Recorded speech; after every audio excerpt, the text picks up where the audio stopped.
É sempre uma alegria ter essa presença aqui conosco, mesmo quando eu tenho que tirar ele da cama no sábado pela manhã. Rodrigo Aidar, a alegria é minha. Não sei se você pode dizer o mesmo aqui, tendo que acordar sábado de manhã para o plantão. Bom dia.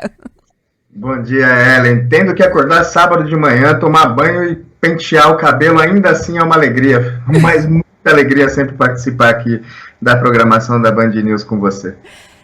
Rodrigo Aidar, expectativa, Lula voltando da China, todo mundo vai estar cobrando do presidente o seguinte: quem fica na vaga de Lewandowski? E aí a gente tem alguns nominhos ali sendo cotados como favoritos. Então, o que eu quero saber contigo? Mais ou menos o perfil de quem são esses favoritos. Vamos começar com o Manuel Carlos de Almeida, que é apontado como o favorito do Lewandowski para substituí-lo?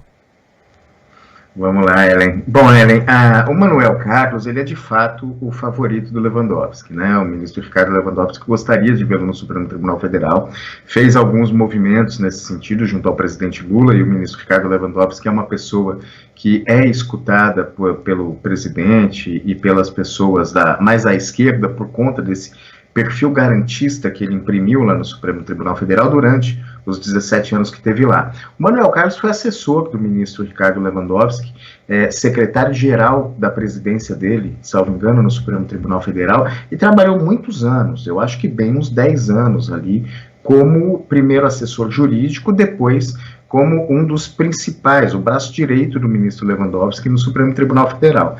Ele conhece bem o Supremo Tribunal Federal, Manuel Carlos. Quando ele deixou o Supremo, ele foi ser diretor jurídico da CSN, da Companhia Siderúrgica Nacional, ou seja, um cargo muito relevante, e ele já está na CSN há alguns anos. Ele tem algumas coisas escritas, principalmente em direito eleitoral, mas também em direito constitucional, livros, e é, de fato, um candidato que, se não foi indicado pela vaga, para a vaga do ministro Ricardo Lewandowski, ele foi cotado, ele foi cogitado, e o nome dele, sim, foi apresentado como um candidato viável para substituir, viável e à altura do Supremo Tribunal Federal, para substituir o ministro Ricardo Lewandowski.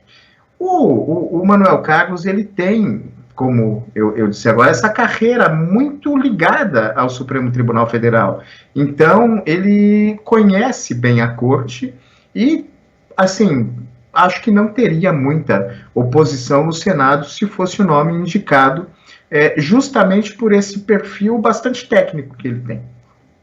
Agora, quando chega em Cristiano Zanin, advogado de Lula na Lava Jato, do que a gente pode falar?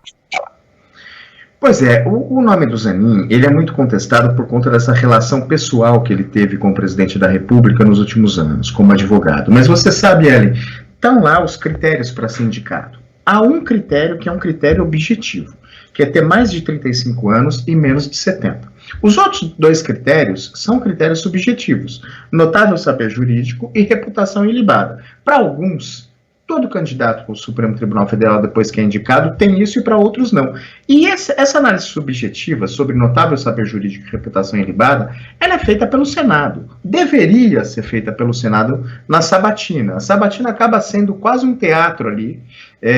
A sabatina no Brasil não é uma sabatina que o candidato corra risco de ser rejeitado. Na história da República Brasileira, houve lá no governo Floriano Peixoto, no finalzinho do século XIX, 5 rejeições por questões políticas diversas. Era mais uma briga entre o parlamento e o executivo do que qualquer análise efetiva dos candidatos. E naquela época, tem essa curiosidade, a pessoa era indicada, tomava posse e era sabatinada depois.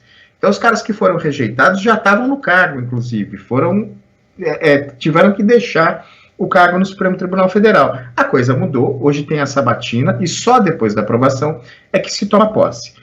Por que eu disse tudo isso? Porque se o presidente da República, de fato, indicar o advogado Cristiano Zanin, ele está agindo dentro da prerrogativa que a Constituição dá a ele. Porque não tem nenhum critério objetivo dizendo não pode indicar quem advogou para o presidente. Se isso realmente começar a incomodar o Congresso Nacional, o Parlamento, Ora, é fácil, é só legislar e dizer que quem advogou para o presidente da República nos últimos 5 anos não pode ser indicado ao cargo. O fato é, você não pode criar um critério que não existe na Constituição para impedir o presidente de indicar alguém que ele queira. Esse é o primeiro ponto, mas o segundo ponto que eu gostaria de colocar, eu tenho conversado com muita gente por conta dessa sucessão do Supremo, é bem divertido, de fato, cobrir e acompanhar a sucessão do Supremo Tribunal Federal.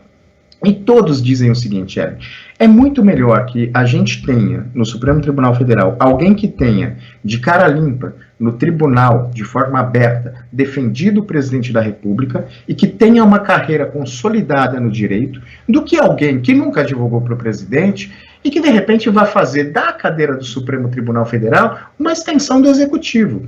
E tudo indica que, se indicado for, o Zanin não vai fazer isso. E o histórico de indicações, inclusive do PT, mostra que o ministro indicado não fica fazendo favores ao Poder Executivo. A gente pode lembrar, por exemplo, um ministro que foi ligado ao PT, foi filiado ao PT, o ministro Aires Brito. O ministro Aires Brito chegou a ser filiado ao PT na década de 80, era muito próximo do presidente da República, Luiz Inácio Lula da Silva. Tem até uma história de que quando Lula ia a Sergipe, lá na década de 80, quem ia buscar ele no aeroporto era o ministro Aires Brito. O ministro Aires Brito foi indicado pelo presidente Lula para o Supremo, e foi o ministro Aires Brito que, com a pauta do Supremo na mão, deu start para o julgamento do Mensalão. Sem ele dar o start na pauta da presidência, transformar o julgamento do Mensalão como de fato uma pauta dele, o julgamento do Mensalão nunca teria existido. E não dá para dizer que o julgamento do Mensalão foi bom para o PT naquela época, né, Ellen? Então, assim, não é porque o Cristiano Zanin foi advogado do presidente da República que ele fará do Supremo Tribunal Federal, da cadeira do Supremo, uma extensão do trabalho dele na Lava Jato. Eu acho que, sim, poderia haver outros critérios objetivos que restringissem um pouco essa atribuição do presidente da República, mas o fato é que não há. Então, se o Zanin foi indicado, quem tem que fazer a análise sobre se ele é adequado ou não para a vaga no Supremo é o Senado Federal. Esperamos que o Senado Federal comece a fazer. Rodrigo, eu não quero deixar de passar por dois, a gente não combinou, tá? Mas eu não quero deixar de passar por dois nomes. Lá no início, quando começaram a se cotar essas vagas, antes do Lewandowski de fato sair, um outro nome de um jurista que eu conheço bem surgiu também, o jurista gaúcho Lênio Streck, que é um consultor ali informal do Supremo, falava muito com Gilmar Mendes, estava sempre ali muito próximo e chegou a ser um nome bem aventado ali nos bastidores. E uma outra questão aí em março, no Dia Internacional da Mulher, né, muita gente começou aquele movimento falando, já não é hora de uma mulher negra assumir a corte? O quanto você vê assim, nomes fora desses dois que agora estão sendo os mais fortes cotados, quanto você vê a possibilidade de surgir algum nome que não está nessa dupla aí fortemente cotada? Olha, Ellen, primeiro o ministro Lênio Streck, olha, eu já estou nomeando o Lênio, né? Não, primeiro é o seguinte, o Lênio Streck seria um nome fantástico. É um cara acima de qualquer suspeita. Tem gremista, tem uma qualidade excelente, que eu acho que isso aí devia estar entre os critérios, entendeu? Esse é o critério a ser usado também, né? Olha, você sabe que eu sou tricolor aqui em São Paulo, né? Então eu tenho um certo carinho pelo Grêmio no Rio Grande do Sul, devo dizer. Salvo quando ele joga com o meu São Paulo, por óbvio. Mas é gremista, de fato. Ele tem até, salvo engano, um perfil na rede que ele fala só do Grêmio.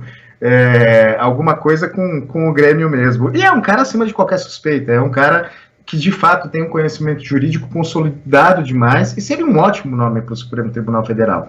Agora, a disputa, e aí vamos lá, uma mulher e uma mulher negra. Eu acho, Ellen, e essa é uma opinião que eu tenho muito forte comigo, que representatividade importa. E eu acho que o presidente Luiz Inácio Lula da Silva faria um bem para o Supremo Tribunal Federal se ao menos uma dessas vagas fosse para uma mulher ou fosse para uma pessoa negra, e se puder juntar uma mulher negra, melhor ainda.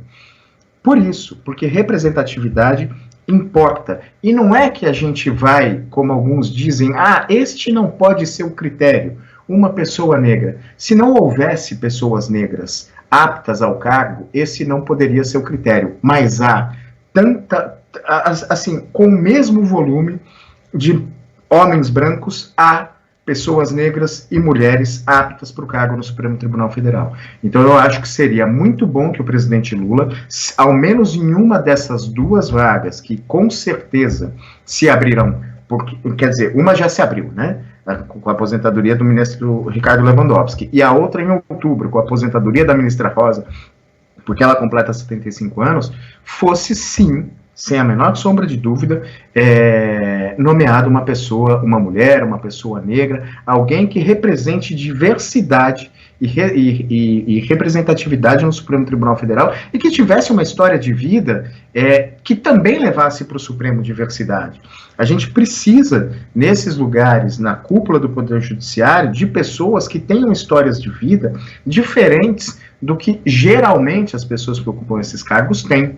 Pessoas que têm histórias de vida, que já tenham passado por algumas coisas, que vão julgar com mais acuidade questões que hoje se colocam, como, por exemplo, a questão da abordagem policial de pessoas negras, que está no Supremo Tribunal Federal, como a questão do reconhecimento fotográfico, que por conta do mau uso de reconhecimento fotográfico em delegacias, a gente tem uma legião de pessoas que é presa injustamente, e isso está começando a mudar. Eu acho que uma pessoa que, ao menos, tem algum contato com esse tipo de problema na história de vida, seria fantástico no Supremo Tribunal Federal. Agora, as chances se afunilaram, de fato, para o Manuel Carlos e para o Cristiano Zanin, mas, Ellen, como eu disse no comentário dessa semana, no horário da manhã, conversei com o Megali, a Sheila e a Carla, não tem jogo jogado.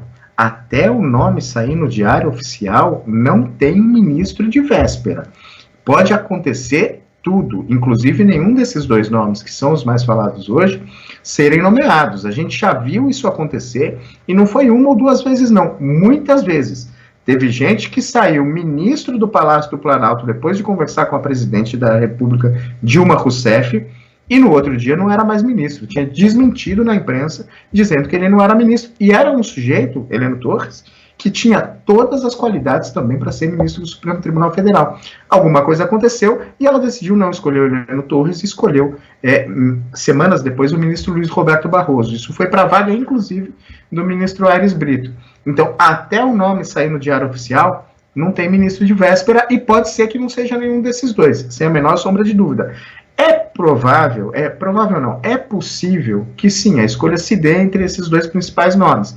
Mas tem uma pressão social diferente agora, uma pressão que eu acho que é legítima e até benéfica para a escolha desse cargo no Supremo e que pode mudar esse cenário de um dia para o outro.